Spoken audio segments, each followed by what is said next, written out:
Welcome to Thrones and Scones! It's your weekday morning podcast where we talk about Game of Thrones over breakfast. I feel like at this point we have to say it's your weekly morning podcast. It's your once weekly morning podcast. You quietly came, you the audience, and you whispered into our ear gingerly and you said, "Daddy, it's too much." And so we had to pull back, and now we only give it to you sweet and hard once a week. But, oh my gosh, are we ready to come with the goods? It's Tony, Hans, and Jeremy in with you tackling Season 8, Episode 2, A Night of the Seven Kingdoms. I like this whole not knowing what the title is going to be until the Thrones and Scones app. Yeah. Right, I just had to look it up as well. Again, not a great title. It's really long. Also, that intro was a little more erotic than I was thinking it was going to be. What do you mean erotic? Your intro? I didn't. I'm not really sure what you're going for there, Hans. Did you not hear our child, the audience, whisper into our ear, "Daddy, you're giving it to me too hard"? That's like a normal thing for a kid to say to a peer or some sort of figure of authority. And so we had to pull back, and we said, "Yes, my child, I will ease up." What? Are you not? I don't know where we're obviously crossing wires here somewhere. How are we on child and daddy? Okay, let's. Ooh. Yeah, I don't know. Well, it's a metaphor, Jeremy. It's a metaphor. Got it. It's a metaphor. You guys want a little plot? Yeah, for sure. How can I fill your hole with this plot so that we can erase any plot holes? We'll be engorged. Jeremy, any ideas? I was thinking Count Chocula. Does Count Chocula talk? I don't know. Go with what you feel. All right. Well, let's see. I feel like he'd probably be a mix between the Count from Sesame Street and maybe like all right, Tony, don't be racist. Winnie the Pooh. Maybe Winnie the Pooh. Sure, why not? Let's try and hybrid that together. All right. So one, and then Winnie the Pooh is a little oh bother. One. The battle at Winterfell is approaching. Jaime is confronted with the consequences of the past. A tense interaction between Sansa and Daenerys follows. I just went beer fest at the end. I got real sick of it. I had to make weird mouth shapes for that one. Welcome back, guys. It's been a week. It's felt wrong. I kind of forgot. We were like, oh, we're gonna record, and I'm like, oh yeah, we have to sit and talk, and I have to edit. This once a week thing, it's a blessing and a curse. I tell you what. It does throw me off a little bit. I was just thinking about that. My wife is like loving every moment of it, but I was like, yeah, I feel off. Well, we're back on now. And of course, just so that I can round out the intro, because I've absolutely butchered it here, today we're tackling Season 8, Episode 2, and Lemon Poppy Seed. What? Okay, guys, we've seen 1/3 of all of the remaining episodes of Game of Thrones. Crazy. It's kind of a meaningless milestone, but crazy. I felt like we'd throw that math out there for our young first grade viewers who are trying to learn their fractions. And then I think we should roll right into the motherfucking. Oh, sorry, kids. It's about to go down. The fraction portion is done. And let's tackle this. Guys, the question was at the end of the last episode, what's going to happen? Jaime just showed up in Winterfell. Bran stared at him from across the way. Memes were made. And then we open up here in, again, I don't know. The throne room's what I want to say. The dining room, I think, is more applicable. But wherever they're at in Winterfell, Jaime is standing some sort of very informal trial. And I kind of like that they cut right to it. Didn't go back to him and Bran awkwardly, didn't have him arrested and like dragged. They're just like, all right, we know what we want. Let's chat. What did you guys think of the scene with Jaime? If I'm honest, I liked it. could have used a touch more tension. A little bit. Yeah, it resolved. I mean, it resolved pretty quick. I feel like the only one that really even made any stink about it was Daenerys. Yeah. Who made a pretty good stink about a great many things in this episode. Yeah, she's a little negative in the entire episode for me, which I'll come back to. But that scene particularly, I thought,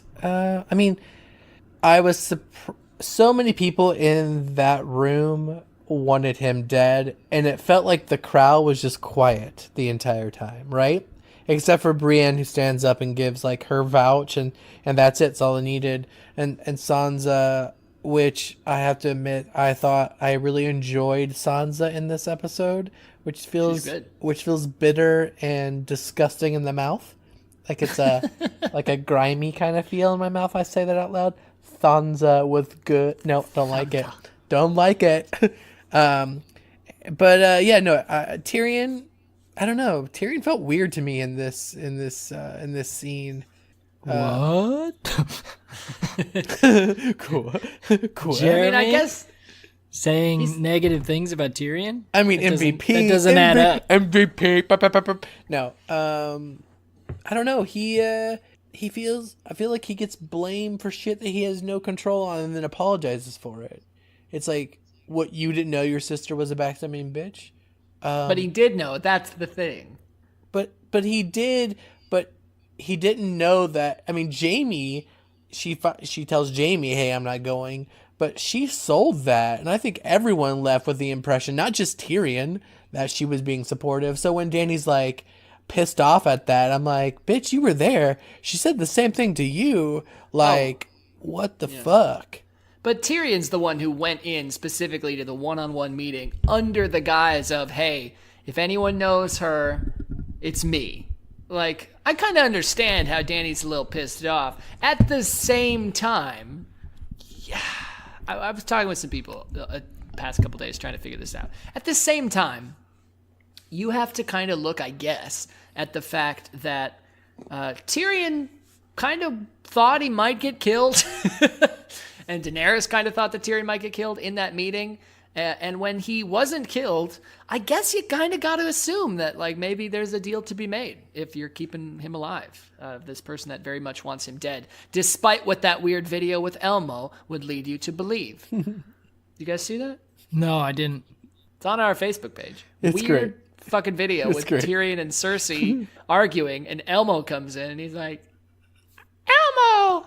And they're like, maybe we could put together put aside our differences. And he's like, yeah! Whatever. It's both a great way to remind the soulless adults watching Game of Thrones about morals and to get children into Game of Thrones. It's really masterful cross-promotion there. Which is the ultimate goal, I think. The ultimate goal right there. But I do think Tyrion's getting a little bit too much shit, although I guess we have to harken back to it was either a season or 2 seasons ago when he made those couple tactical mistakes and got a bunch of Daenerys' army split up and got her fleet burned twice. Maybe this is like end of the rope for Tyrion in Dany's eyes, you know? Yeah, he's been kind of effing up quite significantly, pretty consistently, ever since she made him her hand. He really hasn't done much for the better at this point. But thankfully, he seems to have some friends in unlikely allies. Jorah kind of comes to his defense and talks Dany down a little bit. And I think Jorah, even to your point, Jeremy, I think Jorah even, I may be wrong, but I think Jorah even says a comment about how Daenerys says, he made mistakes. He, believed in Cersei or something. And then he makes a comment about how she was fooled just as much as Tyrion, Yeah. Sansa said that. Sansa said that. Sorry. I knew somebody said it. Yeah. Yeah. I always get Sansa and Jorah confused. They look so similar in the show.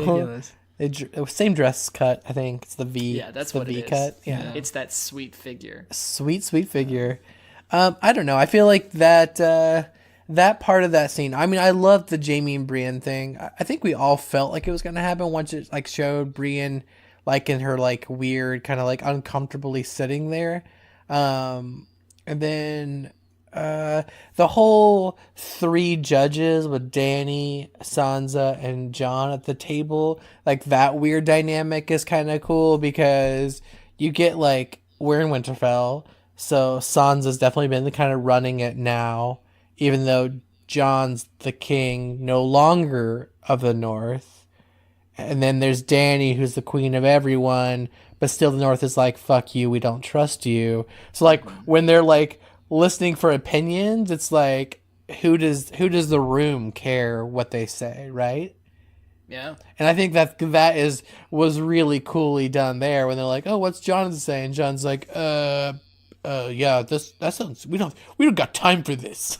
I'll take another soldier, and stands up and leaves the room like a little bitch. He's got to go brood. Yeah. You know?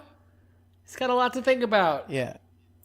I will. I'm going to go ahead and do it. I'm going to go ahead and, I know it wasn't a wildly out there prediction, but I'm going to pat myself on the back because I called it. Bran didn't give a shit.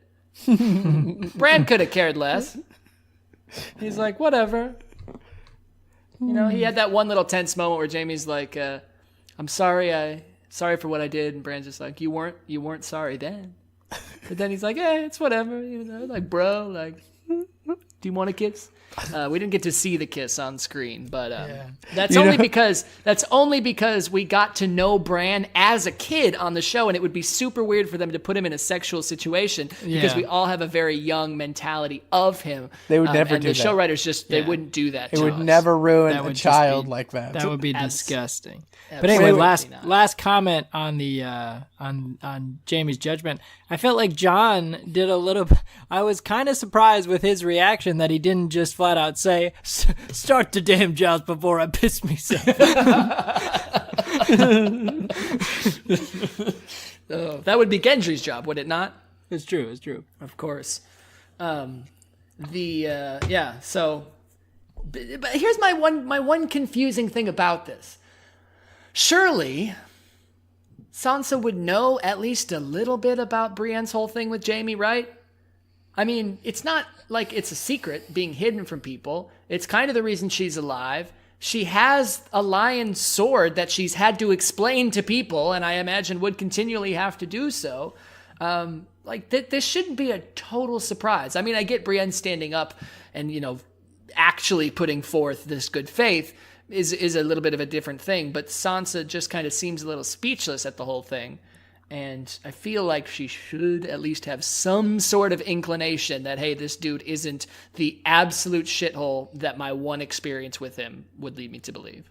Yeah. I think that whole thing was perspective, right? Because Sansa was going through, she was in a fucked up place by the time Brienne found her, right? I mean, she wasn't trusting anyone. She's getting raped.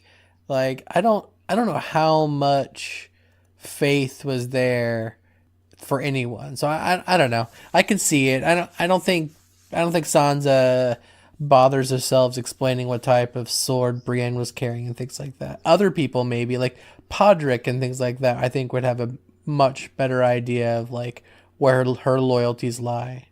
Oh, sure.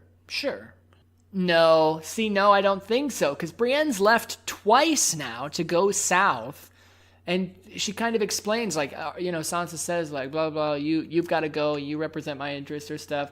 I'm not certain, but I feel like Brienne has to at some point say something about, like, oh, I know Jaime, or blah, blah, blah. She goes to Riverrun, and he lets her leave. You think she might mention that. Mm-hmm.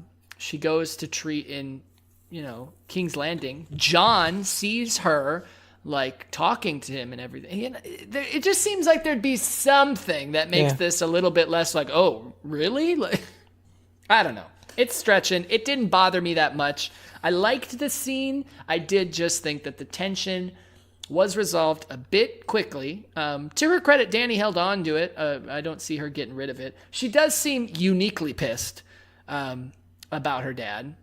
Again, this is the whole Samwell Tarly thing of, like, maybe your dad's a shitty person, but it's still, if their murderer is right in front of you, it's still a weird position that I guess it puts you in. And I actually hadn't considered that sort of duality until just now. Well, the Mad King stuff, like, I always wondered, like, how much Dany knows of her father's ploys with, like, to burn the city, to burn everyone alive. Like, Yeah. you know, I actually, in that scene, I almost thought Jamie was going to be, like, defending why he did that. And I'm glad he didn't, because he doesn't need to. But I kind of wanted him to be like, your father, and I think I would have enjoyed that. Like, your father was a psycho, was a murderer, and I saved the people. And then, but I couldn't figure out how that would play out in conversation. But yeah, because I was wondering what Dany knew of that situation, because I feel like that really would add scope to their relationship with the Lannisters. Yeah. And so I think Barristan gave her a little bit about like what her dad was about, but when Catelyn and Brienne were told the thing from Jaime, like it was pretty much like, hey, this is an under wraps thing. Like if this is true, why didn't you tell anyone? Like, why does no one know this story?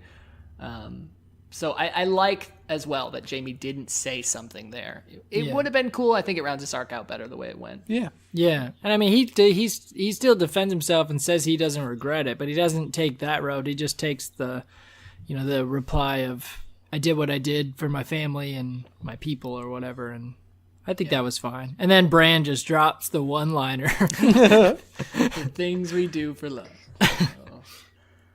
Which at this point, like, so it's hilarious to us and it's great and everything. But how good are the memories of... Because here's the thing, to Jaime, like, obviously that's a big moment. It's memorable. You pushed a 10-year-old out of a window. But is he going to remember, like, saying, like, the things I do for love? Like, is Littlefinger going to remember in that one conversation saying, chaos is a ladder? Like, he came up with it, and then when it comes up out of context, he just immediately goes, wait, this motherfucker must have the sight. Like, I don't know. I also picture Bran every day, like, just like randomly looking at people and being like, push me. And they'd be like, what did you say? Push me. Yeah, why is Bran fucking with Jaime? Like, obviously the three-eyed raven doesn't give a shit about anything. I think that's been very evident. So then why is he dropping these hot one-liners? I think that's kind of only something between him and Jaime. Like, no one else is going to understand or get that reference. So I guess it is messing with him a little bit. I kind of took it more of like a testing your character type thing. Also, just from the point of view that I believe, if I remember correctly, no one ever knows or finds out that Bran remembers what happens now, because he forgot. He couldn't remember ever. And so now that he could actually, I'm assuming, go back and see it and, fill in those blanks, he's probably just letting him know, like, oh, hey, by the way, I do know what you did. Just FYI. Yeah. And I also think that one-liner also lets Jaime know that he has sight. Like, he has the ability to know things that he shouldn't know. Right? Because that's something very personal in a context that Jaime has never explained to him or told really anyone. Well, but Bran was there for that moment. So yeah, I feel like if he wanted him to know he had sight, he would have said something more like, the people we rape for love. Yeah. When Tyrion's like, why would he come alone, knowing how he'd be received if he meant you ill? And Bran would just pipe up and be like, yeah, that would be like fucking your sister in front of your dead son, like in a church. Something like that, yeah. Only something one of us in this room does. Push me. I do think, just jumping ahead slightly, but the whole rounding out Jaime's character arc and stuff, what makes me think 100% completely that there is no redeeming Cersei to Jaime is he is now talking about it. To Tyrion or to anybody, he never talks about it. But now he is. Yeah. A couple times. Yeah. And Tyrion says to him, you've always known what she is, but you loved her. And he's like, yeah. He's like, and now I'm telling you all the fucked up shit I did. He's like owning the fucked up part of him. And I think that's, I mean, I always thought that with Brienne, he was going to get there and just kind of receded when he went back to King's Landing. But now I feel like he's like, nope, this is it. Which is also why I feel like he's going to die. We shall see. Moving on then, he goes out to the yard to visit with Brienne and stuff. Podrick, looking much better with a sword. Not too shabby there. Little shaggy, little scraggly. Yeah. He's grown some fuzz. Almost overly confident with that sword. Exactly. It's true. He does look a little brash. Although I guess there's nothing that makes you confident like a bunch of farm kids coming to test your mettle. So, maybe that's semi-inflated. And then something that I'm very interested to get your take on, this little scene between Daenerys and Sansa, where they kind of have a moment, and then they don't. Yeah, I feel like the whole first part of this season, even, and especially in this scene, Daenerys comes off a little fake. Like she's putting on all these smiles. I'm not buying it. She doesn't seem like the Daenerys that we've seen up to this point.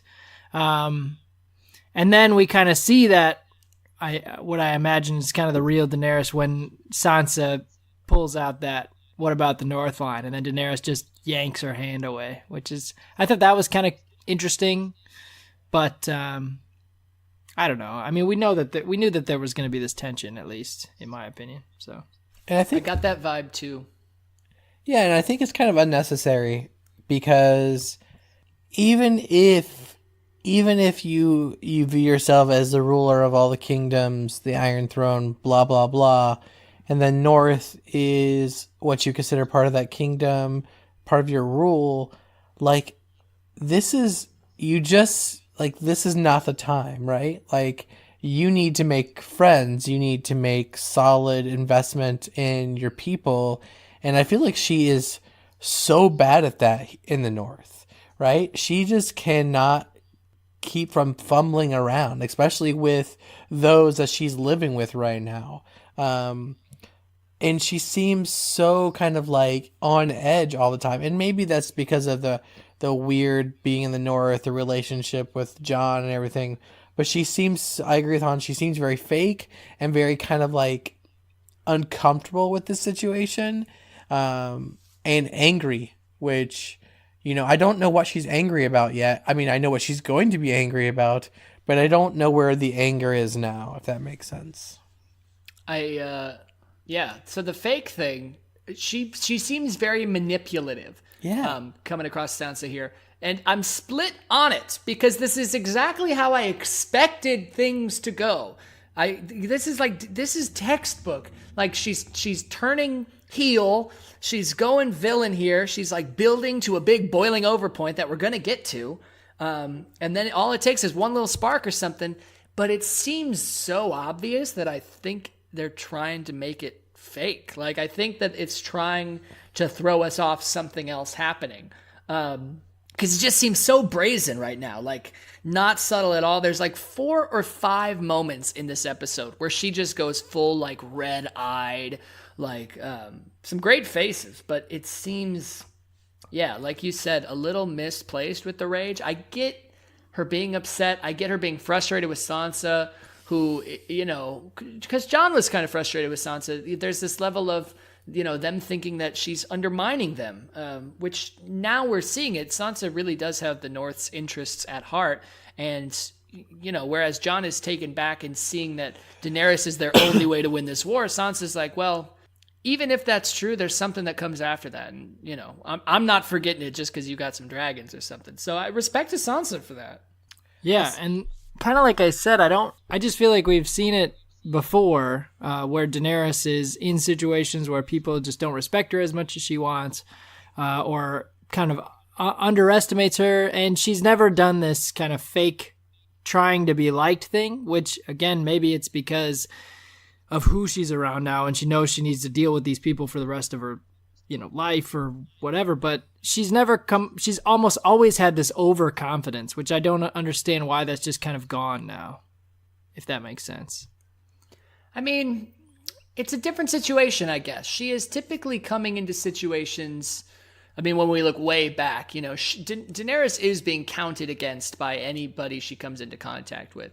Any city she goes in, she's got to kind of play low key, or she's got to drum up her. She does have to play this overconfident.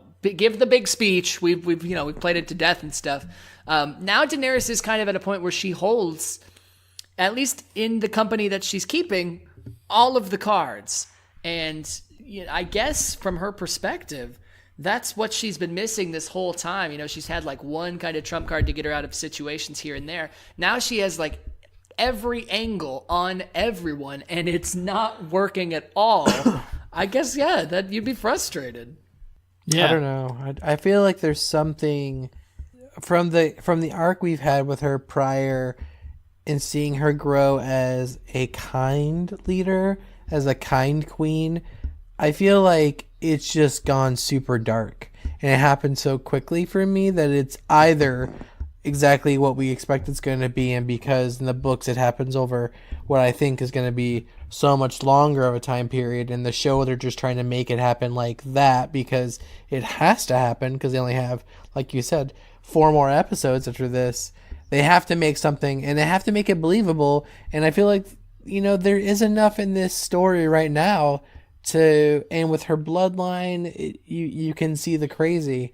I'm just kind of disappointed in it. I think that maybe that's what bothers me so much about it, is because it really, you want to root for her for everything she's gone through, and then for her to act this way against characters like Sansa, who I fucking hate, and I want her to die. But yeah, I would much rather see it the other direction, I guess. I kind of am opposite there. And granted, I've never been the hugest like Daenerys fanboy. I'm enjoying it.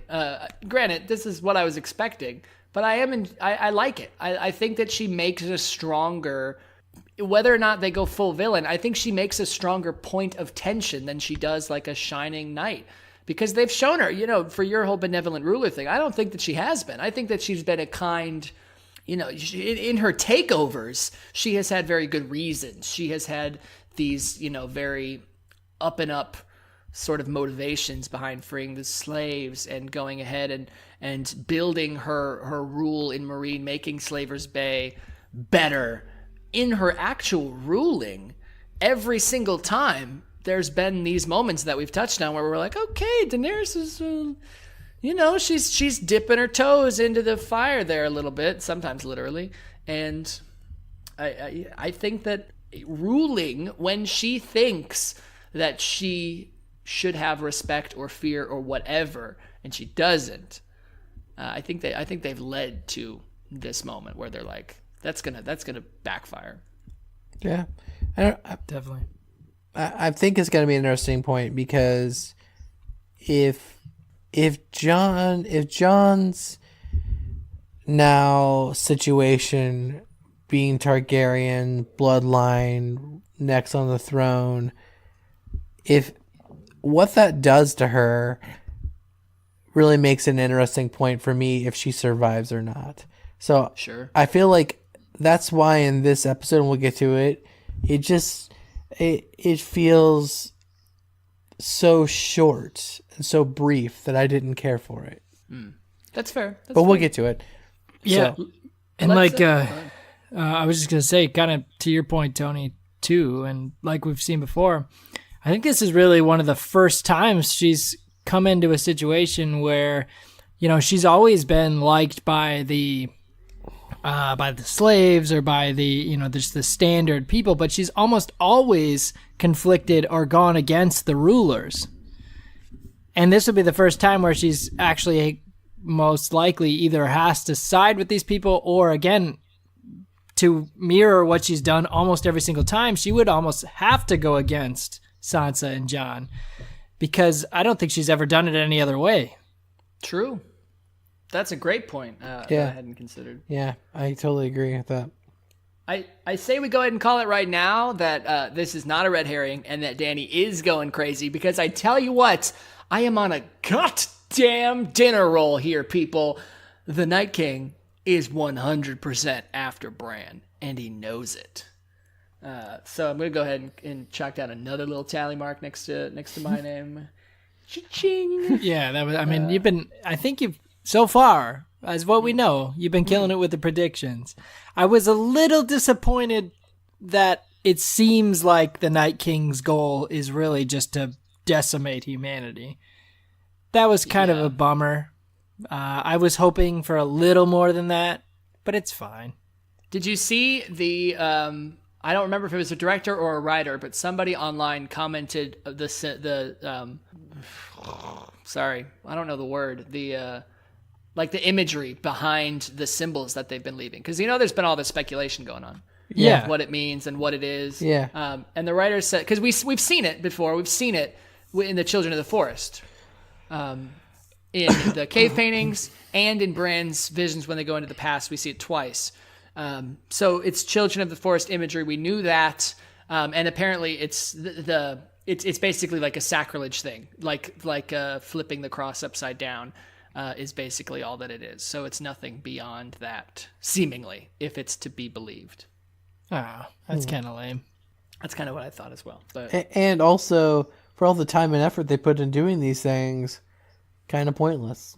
yeah. It just seems like it would have been cool. Which again, I don't have better answers, so be it. But it would have been cool to have a less just like brooding enemy. Like at this point now, if that's really all it is, then they just become less calculated and less interesting. If it's just they just want to murder, then what's the point of them really even being intelligent?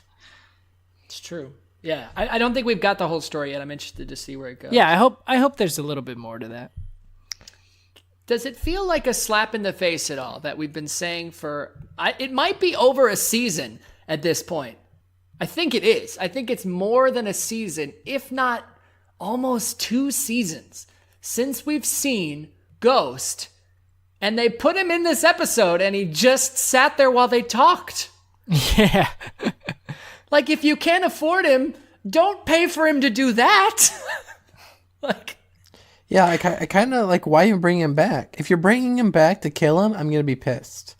That's my only theory, is they're reminding people that he's alive so that it's emotional when they kill him. Yeah, because I feel like, fuck you. That's what I have to say about that. I was cool with him not being here anymore. He's going to be in the next ep. He was not on our list, I don't think, but... Yeah, he was. Oh, he was, and one person voted for him being alive. I don't know who it was, but it wasn't me. Also, I liked the line, Samuel Tarly, slayer of White Walkers and lover of ladies. That should have been the title of the episode. Yeah, how awesome, though. Again, big Tormund fan, so I mean, no doubt. But Tormund just killed it the whole ep. He did. Say that. This Hans, was you his gotta episode. read the books, because this is Tormund from the books. Like, straight up 100%. He's got the stories. He's, like, just fucking weird for no reason, like everyone. The whole giant story is great. She suckled me at her teats because she thought I was a baby. And then he just drinks that thing and spills all down his body for no reason. Oh, it's so good. It's so good. And I love even his intro to this ep when John goes to see Ed and just out of nowhere just gets basically tackled by Tormund. Hilarious. It's like, is the big one here? Yeah, big woman's still here. It's great. Yeah, so I wrote down we get some weird more D&D moments. I really liked it. And then I watched the episode again today, writing down my thoughts and stuff. I liked it again. It didn't seem slow. The connections here, for the most part, I have one problem, and that's the weird scene with the Hound, Arya, and Beric. Thank you. I don't think that needed to exist at all. And actually, I was excited about that scene when it started, because I thought, yes, finally. Right. They're going to sit down, they're going to talk. There's going to be like this understanding, or maybe not. Maybe there's some conflict we're still working out. Completely cool with it. And then Beric shows up, and I'm like, what the fuck? What the fuck are you doing here? You know what they're doing? They keep teasing us with the Arya Hound moments, making us think we're gonna get the resolution that we want here, and just to remind us that we still need that. and then they're only going to give it to us when one of them dies. No, Yeah, no, you're fucking right. And the fact that he had that thing where he said, I fought for you, didn't I? Yes. Or whatever. And Father. it almost led into that great conversation. Yeah. Makes me think that it is her that's going to die for him. I don't agree. I think Arya lives. I think Arya totally lives. I don't know. I think you're changing your tune on that because I think you had Arya dying. Really? I had Arya living, yeah, and I'm starting to change my tune because they're sure setting her up to knock out some bucket list stuff. That's true. Yeah. Just saying. We'll see. What do you mean by that, Hans? Well, talking to the Hound. Sure. Check. Getting her new weapon. Oh yeah, that she's which always wanted. just looks like a staff. Which, thank you, Yeah. looks super unimpressive. Maybe it does something else, but okay. Yeah, Check. that was a little disappointing. Was there anything else? No, I don't. Is the Night King on her think so. list? No. We haven't officially heard it, so maybe she's a double agent. We don't know. Yeah. I don't know. Yeah, so then we go back up to the room with Tyr. Oh, she did get fucked. She did get fucked. You are right. We did see, Side boobs. I believe, a nipple. I gotta be honest, and I don't want to be this person because I understand that for these actors and stuff, it is a serious hurdle for them to get over is to stop being like viewed as children. It is impossible for me to not be uncomfortable with this scene. I've watched it 3 times now. She was signed to the show when she was 11 years old. Yeah. There's just something that doesn't feel right about it. When it was Tony's initially, like, when it was playing, I've watched it 3 times, beat it twice, still can't get over the weirdness. Right, yeah. I initially thought it was like a nude bodysuit, like because she's so pasty white that I was like, oh, so she's wearing like this, and then I was like, oh no, there's an areola there. Okay, Was all right. was that actually her, or was this a body double thing? Now I don't trust Game of Thrones anymore. It was So her. this is the good thing is she's been very vocal about it. She's had a couple interviews since where she said like because I guess they've written in a lot of jokes in the scripts when they send them out. And Arya thought this was a joke until they like did the read for it, and she's like, oh, okay. And they basically like brought her in and said like, hey, here's the scene. You can do this scene how you want with as much or as little, like, you know, it's in your hands, your control. So, and then she was talking about having to be like partially naked on set and stuff. So seemingly it's her. Wow. Okay. Yeah, I'm surprised they went that direction, but Right. And again, not because it's not a thing of like, because I don't think that beyond the context of the show that she like looks young. I actually liked the scene. I know some people don't. I like the scene from what it means for Arya. I think it makes sense with the route that they're going. They've kind of distanced her from this whole emotional thing. I think it's absolutely stands to reason that she would be like, hey, let's knock this out. I liked it. It's just the association that so many people are going to have with her 11-year-old face. yeah. Just in... It would have been the it's same just like- thing in Harry Potter with what's her name? Because how old were them where they started with the first movie? They were like really Yeah. young, right? But Hermione didn't get nude and No. didn't get boned. That's what I was saying. If she got nude and got boned in that show, yeah. I'm just gonna say, like, obviously the act and the tortures and the rapes and everything of themselves would be emotionally draining regardless. But I think part of the reason why those Sansa scenes with Ramsay were like so distressing is because we had this connection. So they know that this is a mentality. Like they've played off of it before. yeah. Yeah. So I don't think that it necessarily is going to have the tone that they want. I thought it was a cool scene. I I'm thought, serious. yeah, from a character perspective, Yeah. I liked it. Yeah, and I think it actually it has that sense of doom kind of coming, like that one of them is not coming back. For sure. And I mean, I know you guys maybe feel Arya is that one, which we're gonna have our moment for our little vote. But I still feel like it was very powerful for her because she's been a badass this entire time, and even in the last episode now, she kind of like very short, very brief lines always in the shadows, and for her to be feminine again, it makes you feel that insecurity, right? Sure. And I felt like when she was asking those questions was her being conscious of, I've never done this before. Is he going to be disappointed in me? Or is he not going to like me or something? And I thought that was even more powerful. I was like, holy shit. Like, and, Gendry's completely like, yeah, I'm a dude. I'm cool.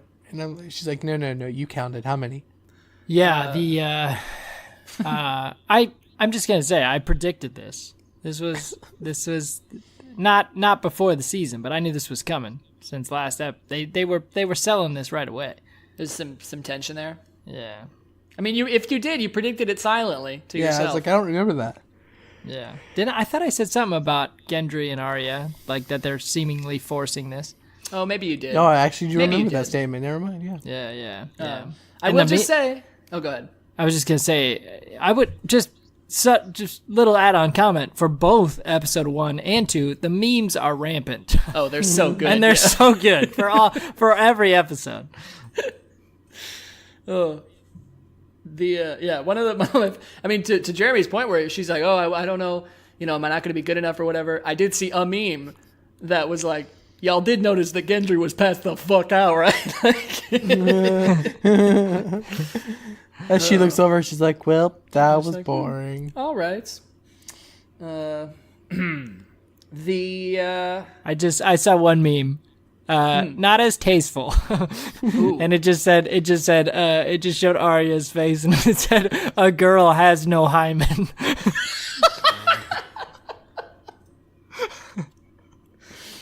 Whew. Not as tasteful. True story. Respect. Very good though. It wasn't. Yeah. So it was. I have mixed thoughts on the scene as a whole, but I'm moving on to a scene that I have no mixed thoughts about. It's my favorite part of the episode. I thought that they were just gonna run with the weird dick measuring contest and take it to a point where it brought tension, and I was like, it seems a little forced and unnecessary. And I'm so glad that it didn't go that way. Sir Brienne of Tarth, a Knight of the Seven Kingdoms. While I don't think it makes a great title for the episode, it was such a cool moment where you see like Tormund and Jaime kind of going back and forth, and Tormund's like, "I would knight you 10 times over," and she kind of gives a nice little smile, and Jaime's like, "I'll do it right now," and then it seems like they're gonna come to blows, but it's not what it's about. It's all for her. Tormund's super into it. She cries. She's got the biggest smile I've ever. It's so good. Yeah, it's great. That was my favorite part too. I got nothing else to say about it. I just really loved it. That entire part with, because it starts with Jaime and Tyrion by the fire, right? With their kind of, isn't that where it starts? With It them, does, yeah. Yeah, and I think like that's good because they're catching up. They're, Tyrion's talking shit about their father, about like seeing them fight for the Starks and all those things, and it has this warmth, home feel. It's like Game of Thrones is like sucking you in, right? It's like, hey guys, come warm yourselves by the fire. We're safe here, safe and good. You're good. Feel good. We're all gonna die. We're good. We're all gonna die. Yeah, and Jeremy, I think you've checked in a number of times throughout the seasons here, just being like, "Do you think Jaime and Brienne are in love? Do you?" And we're always like, "No, it's different, bro." I don't know if they are, not different. but the show's pushing it here. Yeah. There's some weird, awkward tension. I don't know, but they're trying to go for something. For sure. I don't want they're it. Totally pushing it. And I agree. I don't want it now at all, seeing how it doesn't make any fucking sense.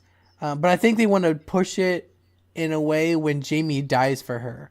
Now knowing that Jaime is going to be serving under her, I feel like that's what he's going to give her. You see, what does that do for Brienne's story, though? Whereas if she dies for him, think of how such a tragic character my God, is going don't to even be bring affected. that shit up. It works so much better What if the other way Podrick around. dies for Tormund? I mean, like, mind blown. What if Podrick fucks Tormund? Oh, that was another one of the memes that it was like Arya just looking off into the distance, and it was like when you realized that you should have gone to Podrick's room. I saw that one too. That was a good one. Yeah, so When Sir I- Brienne of Tarth now. When I think of this episode, and what's funny is it's not if I think of the episode, the first image I get is not even like that was my favorite part of the episode when Brienne gets nice, but it's not even that. The first image I see when I think of the episode is just all of them sitting around the fire prior to that scene. Like it was just so good. Yeah, it was very good. And it went on for a while. Again, I thought it would get a little dry. It was very solid. Podrick's got a good voice. That was kind of a cool moment. I was expecting an Ed Sheeran cameo. I was hoping, man. Coming back. Did you see? We missed it in the first episode. Did you see that the Ed Sheeran kind of cameo? No. No. So Ed Sheeran tweeted about it. That's the only reason I found out about it, obviously.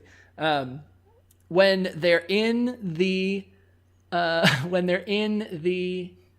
brothel, Braun and the three ladies, and they're all talking, and he's just trying to get fucked. Before Qyburn comes in, they say, "Do you remember Eddie? He had half of his face burnt off or something." And one of the girls was like, "The ginger one." Apparently, that's Ed Sheeran. Oh, interesting. So we got a little. So he's alive, but he's kind of messed up. Oh shit. That's canon. There's your Ed Sheeran update, ladies and gentlemen. One of our highest rated segments. So I don't know where we're going next, but the crypts keep coming up in this episode of like a safe place. And I want to talk about that because I feel like, again, Game of Thrones is fucking with us. And they are like, eat this shit up. Send all the women and children. And on top of that, they do the cruelest thing I think they could have done when, oh God, what's his name? When he's serving food. And we have like the little girl that looks like Shireen. Oh, looks like Shireen. Oh, yeah. fuck my life, you fuckers. You know exactly what you're doing to us. And she's like, I'm going to fight. And they're like, oh, it's okay. Go to the crypts. It's safe there. Oh, no. You're fucking with us again. You're going to kill another Shireen, you bastards. When we were watching this, my friend leaned over to me and he's like, I'm having flashbacks of all those dead kids at Hard Home. And I was like, oh no. I think it was Rob's prediction that like the battle is going to involve people fleeing. And I'm wondering if that's like they get inside, kill a bunch of people through the crypts, and like they're forced, they start coming out the middle of the city and they're forced to flee or something. That would be dark. It would also mess with a lot of our predictions. Yeah. Well, I did my prediction. One of my things was that they're going to start raising people within the crypts. Right. So, It's true. fuck. But yeah, we I'm just don't saying, know who's buried in the crypts, right? I mean, we don't have like a...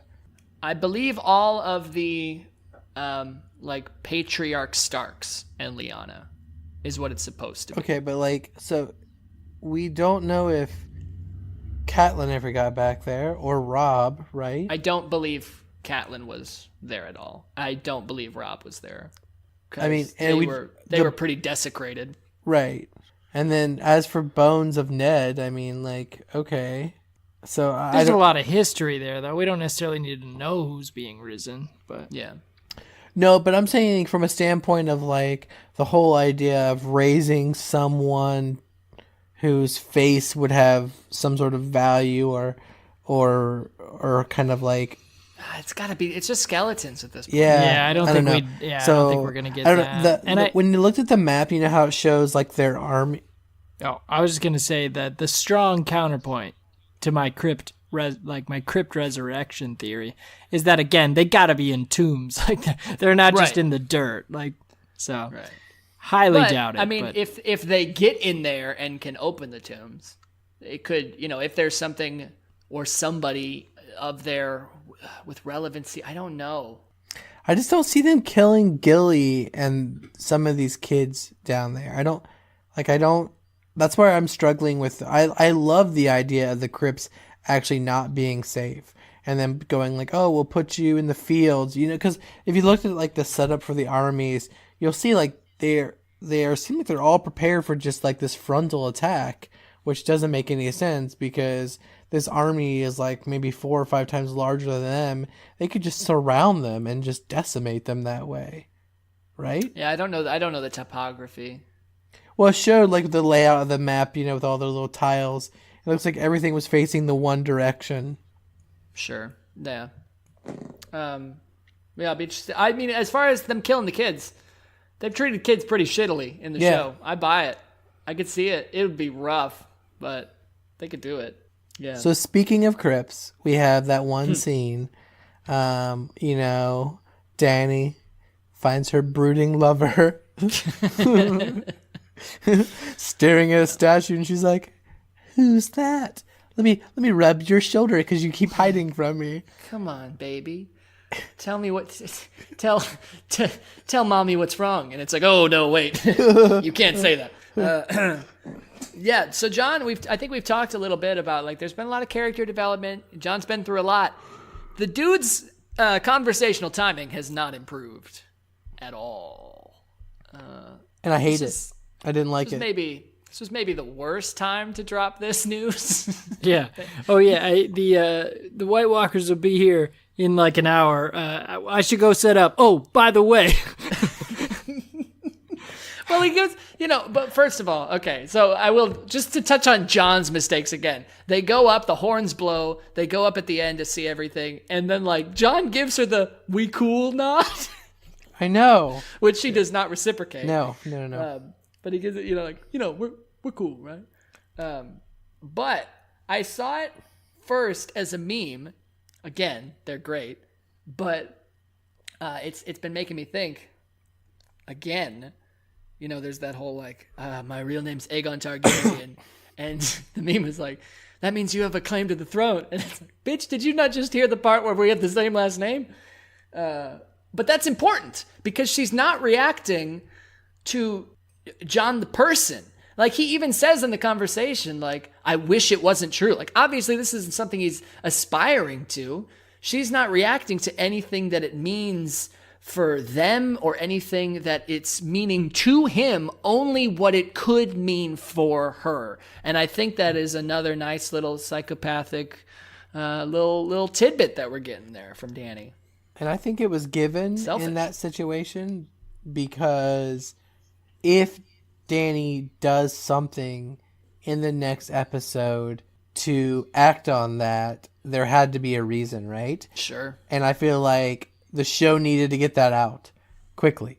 I think it's another good indicator that it's, because I was questioning it last episode. I think that John can't be the villain if they are going to pit these two against each other.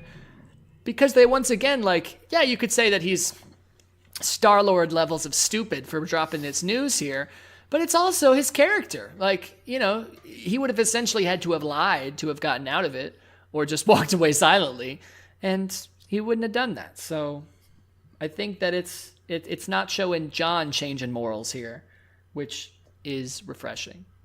I love all the memes with Egret and her. Can we talk about speaking of relationships here, when Pod is singing and we go through and we see people, we see Grey Worm and Missandei, they get a little kissy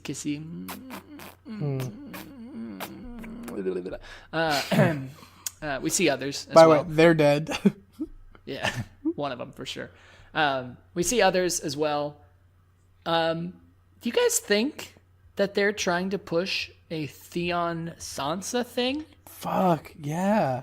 Except we know he's going to die, so it doesn't really matter. I think that I understand she's got a lot of reason to be very emotional about the dude in more ways than one. I get it. I'm not saying that it's they're hugging and they're having moments, they must be in love. But it just so happens that, their one little part in that montage is in between them showing Sam and Gilly in a bed with Sam and then Grey Worm and Missandei making out. So it seems to be alluding to something. I don't know. I don't want it. He's like, do you want to feel something smooth? Yeah, I liked when he was like, when Theon's like, Bran won't be alone, I'll protect him in the God's Woods. And I'm like, yeah, Theon Greyjoy, the powerful warrior and totally trustworthy individual. But then John's like, well, we need the dragons there. So, like, they're obviously bringing their A game. But, taking Theon away, that's going to make the difference. Do you think Theon's Well, okay. I feel like when Theon said, "I'm going to go there," that was him saying, "I'm going to die there." Yeah. I think that they're gonna. Again, I'm not into it because they took too long. It doesn't bother me at this point, but I think they're going for Theon's redemption arc to finish with him dying, protecting a Stark. I'm fine with it being Bran. I don't think it does redeem the character of Theon. Not from, him atoning, just from the dragging us back and forth through the mud. But I'm fine with it. Do whatever you want, Theon. It's fine. At this point, just finish that storyline already. Mm-hmm. Okay, all right. So let's do this. You got some paper in front of you, Tony? So I feel like this is gonna be very similar to what we've Nope, already done, right? No, we it's have not. already It's done not. this. It's not. I just want you to give me 5 people who are dying in the battle for Winterfell. Oh, okay. 5 people. So Tony, Jeremy, and Hans. That's not the order we say it in. Okay. 5. All right. Well, give me yours. Okay, so mine. I'm gonna go with. You want to go one at a time or all We, 5? we can go one at a time because it's more interesting that way. you I'm gonna go. Barrack. Okay. Low ball in me here. Well, I'm just starting the game. Okay. Bran. Shit. Love it. I love this game already. Whew, feels good. You didn't say 3-eyed raven. Is that what you meant? Shit. Sorry. Bran, parentheses, 3-eyed raven. Okay. I'm gonna say. Oh man, I'm gonna say Theon. He's got to go down. Okay. Okay. That's Now, can we reuse people, or when someone says it, they're we dead? can reuse. No, people. we can. We can totally reuse. We it. can agree on something. I think. I'm just trying to think. I mean, I agree. I'm gonna say Theon just to get it out of my way because You agree on Theon? I'm agreeing on Theon. You also agree on Theon? I am, but just because I don't want to just do that for the whole thing, I'll throw a new one out there and I'll say Arya. Shit. I wanted to say Arya as my first one, but then I second guessed myself because I feel like they could just as easily just axe the Hound and have that arc play out. Sure. Clay Game Ball's coming. There's no way. Yeah, you're right. There's We need no way he's dying. We absolutely need Clegane Ball. He's Shit. if that is taken away from us in this episode, we are fucking burning down HBO. Well, it could be Undead the Hound versus Undead the Mountain. True. Wouldn't that be so sick? I'm gonna say shit. I'm gonna say Gendry. I think he's going down. Okay. Papa G. Jeremy? I'm saying Jamie. Fuck. no What? way. All right, I'll play off that, though. Brienne. Everything's very happy for Brienne right now. I don't like it. I mean, I love it, but it's not going to last. Yeah. I'm gonna say I have to say Brienne too. She was definitely on the list. She's going down. Okay. Jorah. I think that's very fair. Yeah, probably. Um, The real, I got, all right, just go ahead, Tony. Just say it. I'm going to put, just because I'm very confident, I'm going to go ahead and throw Theon in here before we end it. Because Yeah, I'm going to say Grey Worm. Okay. One more, Jeremy. I know, and I don't want to take anyone that's been said because I want it to be interesting. So who else do I think's gonna die? Ooh. I've got one. I'm gonna say Tormund. The Night King. Ooh. Fuck yeah. Oh, doesn't that make this episode coming up so much more interesting? Yes, it does. I'm going to say, maybe not yet. I think Drogon's dying for sure, but I don't. I forgot the dragons. I just don't know if he's going to die yet. I think it'd be interesting if the dragon dies and Jon has to save Dany with with Rhaegal. Right? Oh, I for sure think that Rhaegal is now just Jon's. Like, even if they split, I think the dragon sides with Jon. He gets half? Yeah, he gets half. Sure. I think I'm gonna say Drogon. I think he could very well die in this ep.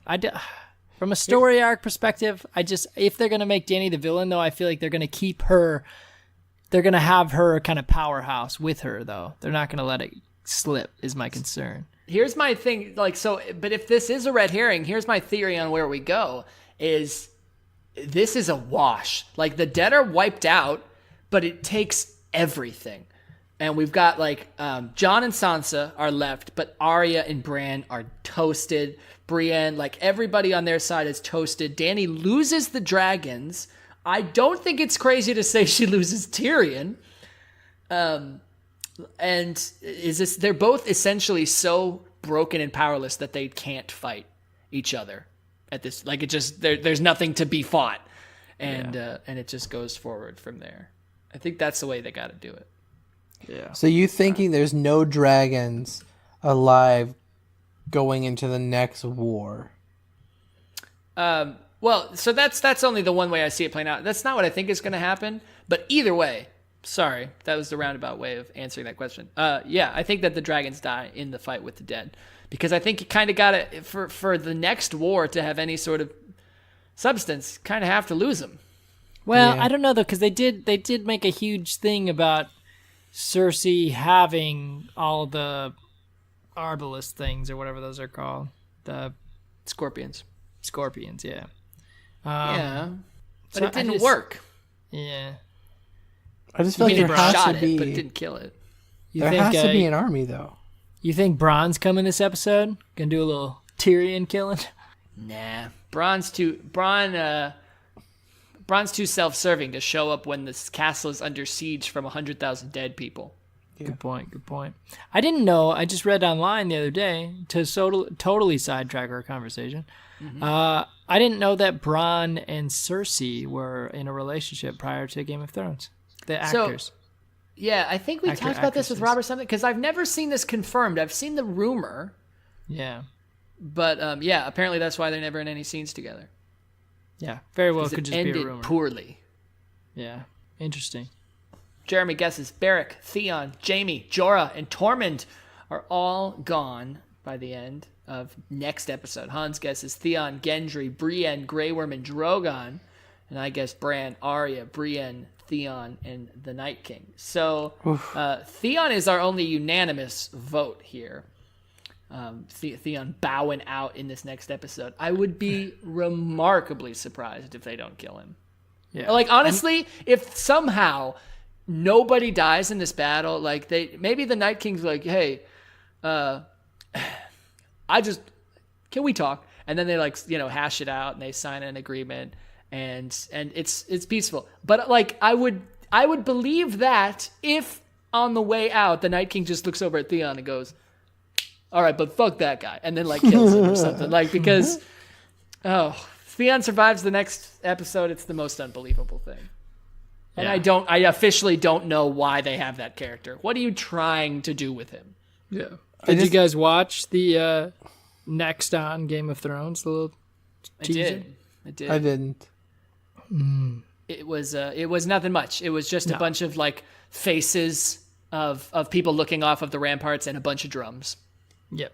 And, well, the only scene that I think lends to any possible, like, predictions is Jon is clearly where Bran is, and he's pulling his sword out, and it's just, like, very intense. So I'm thinking that was alluding to the fact that, again, we don't know. We don't see it. But I think that was alluding to the fact of him taking on the Night King one-on-one. Yeah, do you think the Night King gets off his dragon to kill Bran? You think it's like a personal thing? Yeah, I don't think he's on the dragon. I think I think that's dragon's a distraction. I think that dragon goes down pretty quickly, actually. I agree.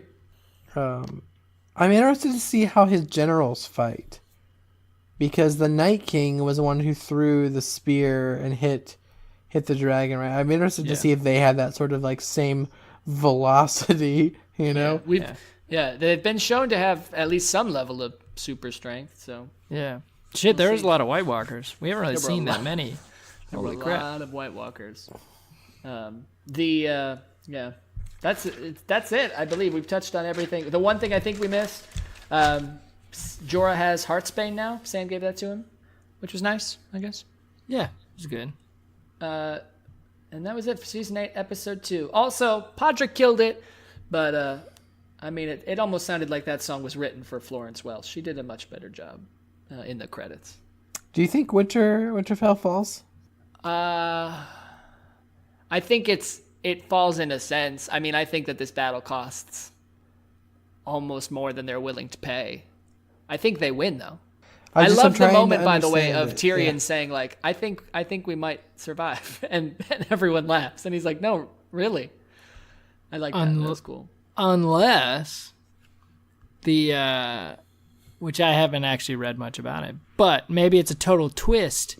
And then in the Game of Thrones spin-off, The Long Night is actually not a prequel. Oh, shit. It's a sequel. It's a sequel. The Real Housewives of West. So here's the only thing, and again, this stands to the point that I really don't want to know anything about filming because it gives away things whether or not it means to.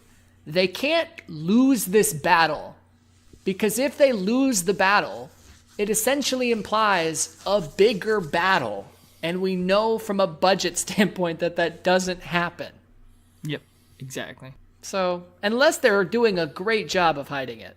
Which is what makes me actually think that they don't lose the dragons, because then they could have that battle and it just be the dragons. Oh, it's really wrecking. easy. Yeah, they just wreck them, right? Fair. Because then there is no battle. Fuck 20,000 men. We got 2 dragons. We're gonna fuck your shit up, right? Fair. And didn't they? I don't remember where the dragons like destroyed the all the boats in the harbor as well. And I know that. I mean, they've given away that it's the longest single shot battle and that it's going to break that record. And it's like a big budget TV battle. But we're also talking about a show that pretty much is saying that they're averaging like $15 million an ep for this last season. So, I mean, they could still get away with a pretty sick-ass battle. That's true. That's very true. As long as they're not spending CGI money on Wolf. Or on Ghost. On Ghost, yeah, exactly. Yeah. And, I mean, guys, can we just relish in the fact that from this point on, every week we are getting at least 75 minutes of Game of Thrones? Yeah. Oh, it's going to be great. It's going to be great. Oh, whew. So, overall, which episode is better? 1 or 2? This one, episode 2. This absolutely, I agree. But see, this one actually made me like 1 a little bit more, because it did give me enough to go with in this episode. This episode really was an enjoyable, like, warm yourself by the fire episode. It was, yeah. Also, I guess a notable episode, only in the sense that it's not this weird, massive battle. It's only leading up to it. But this is one of the very few episodes that we get in this series that does not change location. Oh, yeah. Yeah, I was kind of surprised. I was interested to see what was going on in King's Landing this entire day. It's kind of almost making me think maybe they are going to try and make Cersei or somebody attack during this battle. I was just about to ask that. Do you think why the not show her unless she's up to some that they want to surprise us with? Because they had plenty of exposition time. I think what's going to happen is this other battle is going to come. Like, we have this in our head, this giant battle is this huge, super expensive thing. And let's say it is like over really quickly. Night King dead, super quick. And then they're like, yay. And then on the other end of the castle, we see the 20,000 men marching, the catapult or whatever. And you're like, let's go. Exactly. And I think that they've even, kind of like you said, Jeremy, they've even purposefully shown their battle strategy multiple times, showing that they're really only setting up against one front. They showed the table of their whole army, like being in the front of the castle. They showed all the ramparts and everything that they're building, like all the defense mechanisms in front of the castle, facing the north, and then like no prep for the south. I mean, they've made it a point in the show before to say that the Lannisters have never marched that far north. Right. And Cersei is not dumb. And Jaime said, hey, she's got an army. She's got a fucking army now. And I'm surprised no one's like, fuck, we should really be thinking, is she going to come up here and fuck us even more? I mean, I know what they're worried about. Can I bring up something else here that I'm curious if you guys have paid attention to? I don't know how much you guys are keeping up with like the late night circuit or on the YouTubes on various interview channels and whatnot, but the Game of Thrones press tour is well and truly underway. All the cast is out and about promoting the season and the show and everything and doing interviews and playing games and blah, blah, blah, blah, blah. I'm curious if you've picked up on the same thing that I have. It's never really been said oh, I'm here because of the new season of Game of Thrones. But do you know who I've been seeing a lot of recently? For no apparent reason, because he's not promoting anything. Ned. Sean Bean. He was on Jimmy Fallon in a Game of Thrones skit. He did one of those Wired autocomplete interviews, which I didn't watch all of, but then I skipped to the end because I'm like, what are you promoting, Sean? And he said nothing. So he's just there. He's just present, and I don't know why. So Interesting. Just saying. So it's what happened. So Ned gets reserved for the crypt. Jon is down there. They have this moment where Jon's like, you lied to me. And Ned's like, because he has no head, so he can't say anything. Right, can't say anything, Right. sure. But there's definitely a tear, right? There's just a spectral ghost. You get this sensation with the chest, like it stops, and it kind of goes back again. Jeremy, are you just to round out our predictions here? Are you still maintaining your prediction that Jon is armless by the end of the show? It's true. Yeah, where is that? How's that panning out? Yeah, You it's thinking? coming. It's coming. Okay. Okay. I think then- it was strong prediction.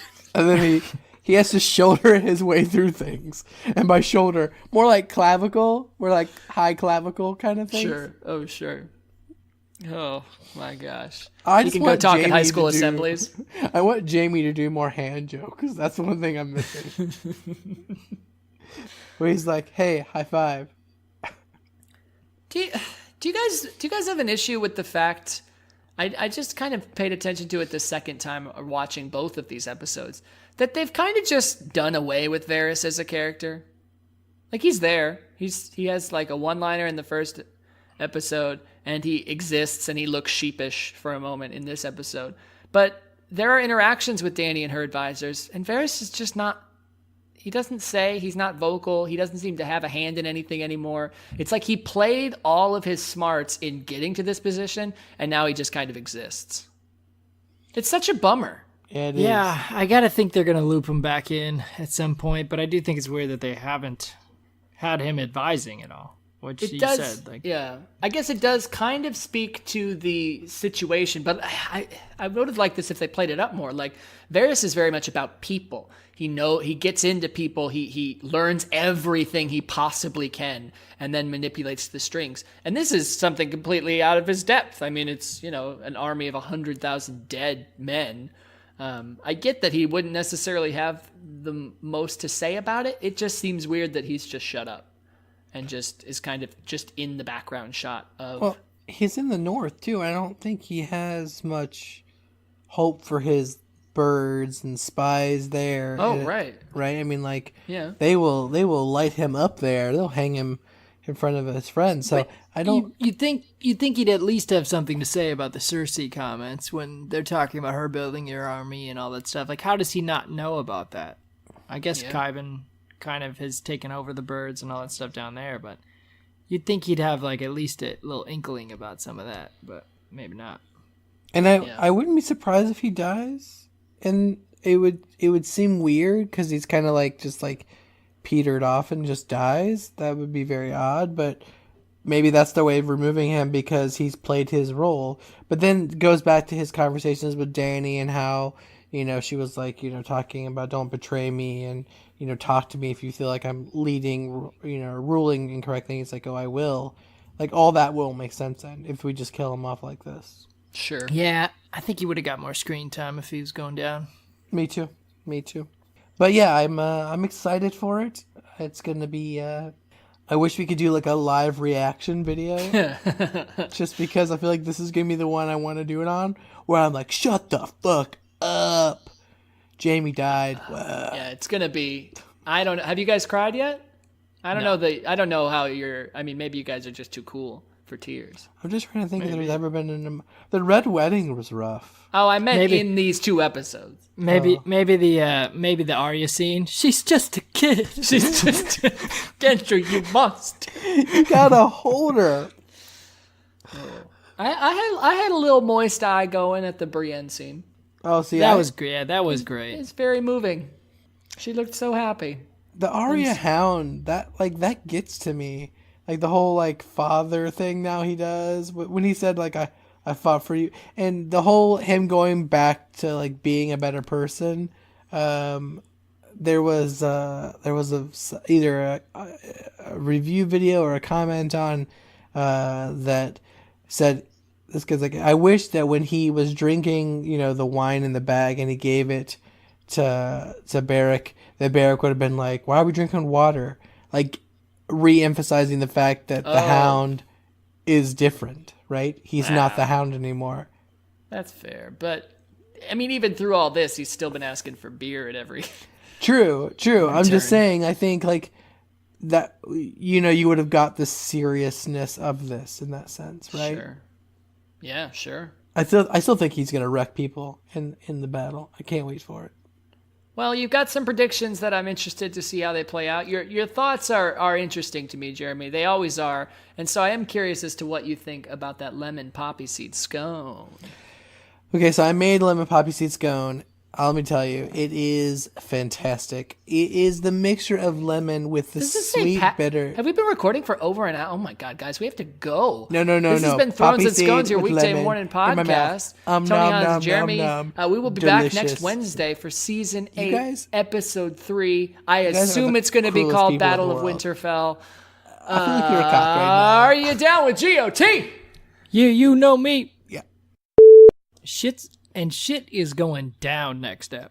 Oh, it's going. It's got to. It's going down. What if the teaser thing, they show, what if that's all the first 5 minutes they kind of tease, because you never really saw much of the teaser didn't show anything really about the battle. It just showed a bunch of like you said, a bunch of faces.